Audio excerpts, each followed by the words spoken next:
पाकिस्तान तहरीक इंसाफ के तमाम दोस्तों के गुजारिश है कि हुण पटवारी अज के डिजिटल दौर दे विच विलेज ऑफिसर लिखा और पकारा जाए।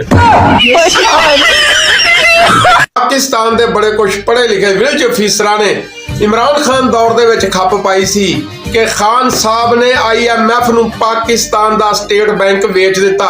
लो जनाब वो तो विकिया नहीं सी, हुण PIA पाकिस्तान दा अमरीका दे विच रोज वैलेट होटल विकण लगा वा, जिहदी तजीनो राश दा खर्चा $70 लाख होया सीगा ते जनाबे आला ये मौजूदा गवर्नमेंट नूं $68 लाख दे विच वेचण लगी सी। क्या बात है, सुभान अल्लाह।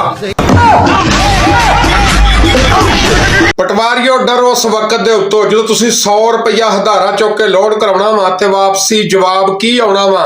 मुल्क को माशी बहरान से निकालने के लिए तावन का शुक्रिया। पाकिस्तानियों तानू मुबारकां, तुहाडे वजीर आजम शहबाज शरीफ ने तुहाडे वास्ते खजानियां दे मुंह खोल दिते, नौकरियां दे मुंह खोल दिते।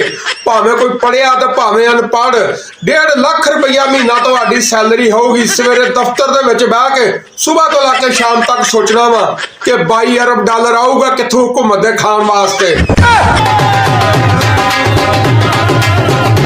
मेरा वीर, मेरा चीता, मेरा बब्बर शेर ज़ुबैर सियालकोटी LPS 587 मेरे वीर नूं 1 मिलियन मुकम्मल होण दे उत्ते लखां मुबारकां ज़ुबैर वीर नूं।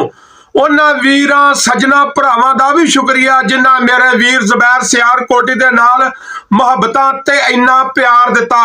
ज़ुबैर भाई लव यू हो गया, ट्रक भर के पूरे फैसलाबाद दी तरफों लव यू हो गया तेनू।